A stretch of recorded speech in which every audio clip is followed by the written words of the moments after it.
feel nauseous, believe me. Never had a lot of shit come easy. Had to work hard, struggle just to be me. Had to rise up just so they could see me. Did what I had to do just to feed me, and what was left over I put towards my dreaming. But the only thing in life that has meaning are the things you gotta work for, believe me. Take into your hands a plan, your own hands can land your own brand. And damn, I feel like no one takes accountability. They want the credibility, convincingly unwilling.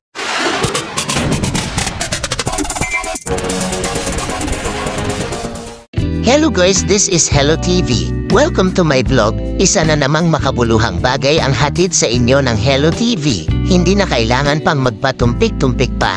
Nais kong ibahagi sa mga tropa nating butcher dyan sa Pilipinas. Nangangailangan po ng mga meat cutter at deboner ang aking kumpanya, ang aking agency dito sa Canada. Huwag niyong sayangin ang inyong kasanayan sa pagbubutcher na hanggang dyan na lamang at hanggang sa pangarap na lang na kayo makapag-abroad, lalo na dito sa Canada.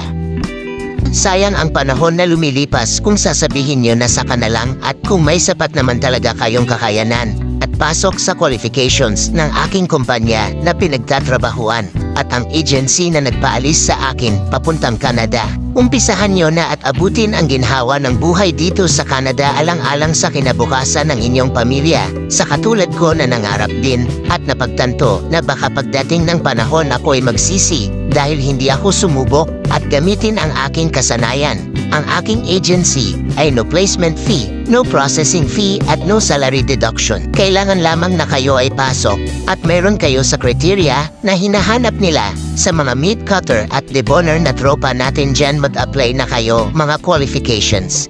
3 years working experience as meat cutter at deboner from triple A or double A meat shop and or processing plant.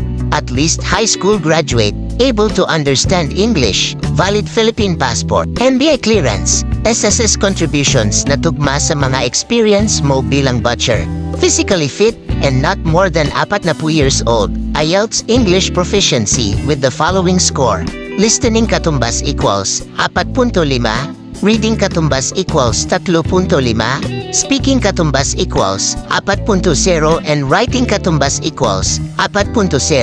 Interested qualified applicants para ma-interview at makapag-exam sa napakadaling pagsusulit na tanging butcher lang ang may alam at ma-in-line up para sa interview ng employer, ay kailangan na dala nyo na ang kopya ng inyong IELTS at naabot ang score na hinihingi nila.